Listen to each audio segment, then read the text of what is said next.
जब से supreme court का फाइनल ऑर्डर आया, लोग काफी ज्यादा परेशान हो गए, क्योंकि सुप्रीम कोर्ट ने साफ कहा है कि मोनोटोरियम को आगे नहीं बढ़ाया जा सकता और आपके ब्याज को भी नहीं माफ किया जाएगा।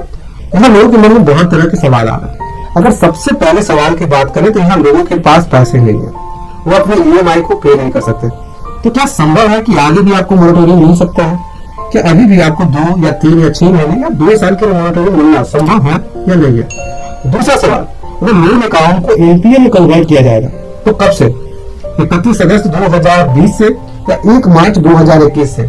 आपके लोन अकाउंट को NPA में कब से कन्वर्ट किया जाएगा? तीसरा, रिकवरी एजेंट।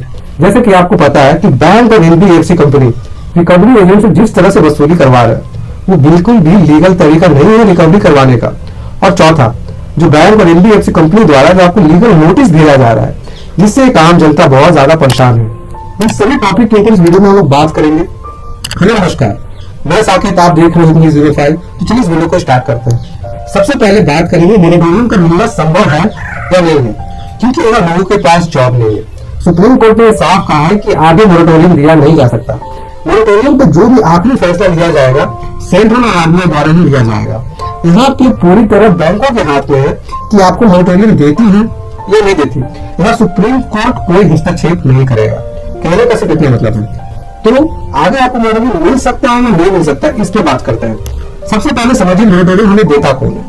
मोनोटोरियम सुप्रीम कोर्ट नहीं देते, मोनोटोरियम RBI नहीं देती, मोनोटोरियम फाइनेंस मिनिस्ट्री नहीं देती, मोनोटोरियम आपके बैंक देते हैं।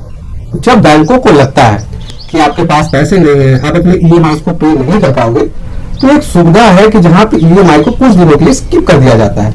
यहाँ पे 6 महीने हो सकते हैं, 3 महीने हो सकते हैं, 2 महीने या 1 महीने भी हो सकते हैं। तो मोनोटोरियम का जो पूरा अधिकार है ये पूरी तरह आपके बैंकों के पास है। हाँ, यहाँ पे मोनोटोरियम का मिलना संभव नहीं है, और बैंक चाहे तो लोन रिस्ट्रक्चर के माध्यम से आपको मोनोटोरियम दे सकती है।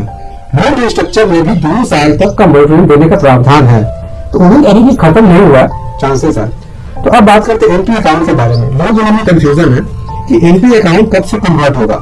जैसे कि आपको पता है मोनोटोरियम 31 अगस्त 2020 को समाप्त हो गया, अभी मार्च चल रहा है। तो आखिर जो NPA में कन्वर्ट किया जाएगा वो कब से किया जाएगा? तो माननीय सुप्रीम कोर्ट ने क्लियर कहा था कि जब तक सुप्रीम कोर्ट में नॉन मोनोटोरियम एक्सटेंशन इंटरेस्ट लॉ के जितने भी केसेस चल रहे हैं उनका फाइनल ऑर्डर नहीं आ जाता, तब तक किसी भी लोन अकाउंट को NPA में कन्वर्ट नहीं किया जाएगा। जैसे कि आपको पता है 23 मार्च को इसका फाइनल ऑर्डर आया। अब आपके NPA अकाउंट को अप्रैल से NPA में कन्वर्ट किया जाएगा, सीधे कन्वर्ट नहीं किया जाएगा।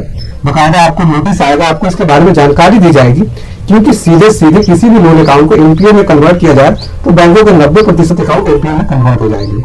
अब बात आती है रिकवरी एजेंट। रिकवरी एजेंट से बहुत सारे लोग परेशान हैं और सुप्रीम कोर्ट का स्टे हटने के बाद रिकवरी एजेंट काफी ज्यादा आपको परेशान करेंगे। अगर रिकवरी एजेंट आपको परेशान करते हैं, अगर अपनी सीमा को पार करते हैं, तो यहाँ में पहले भी RBI ने सभी बैंकों को निर्देश दिया है कि जो रिकवरी का जो उनका प्रोसीजर है उसमें वो काम करें, क्योंकि यहाँ पे रिकवरी एजेंट बहुत गलत तरह से रिकवरी करते हैं। फिर भी रिकवरी एजेंट अगर आपसे बदतमीजी करें तो आप जल्द से जल्द उसकी शिकायत कर लीजिए, क्योंकि बहुत ऐसे केसेस देखने को मिले हैं जहाँ के रिकवरी एजेंट बहुत ज्यादा बदतमीजी करते हैं। तो बिल्कुल परेशान न है, तुरंत अपने नजदीकी थाना में उनके खिलाफ FIR करवाएं। और चौथा और सबसे इम्पोर्टेंट बात, लीगल नोटिस। माननीय सुप्रीम कोर्ट के जजमेंट के बाद लीगल नोटिस का कोई मतलब नहीं रह जाता। अब जो आपको नोटिस आएंगे, अब जितने भी आपको बैंक और NBFC कंपनी द्वारा डॉक्यूमेंट प्रोवाइड किए जाएंगे, इसका मतलब रहता है यहाँ बैंक और NBFC कंपनी से आप कंसल्ट कर सकते हैं और आपको जो भी पर्याप्त सुविधा होगा बैंक और NBFC देने की कोशिश करेगी। तो उम्मीद करते हैं वीडियो आपको अच्छा लगे तो प्लीज लाइक कीजिएगा, शेयर कीजिएगा, सब्सक्राइब कीजिएगा। तब तक के लिए जय हिंद।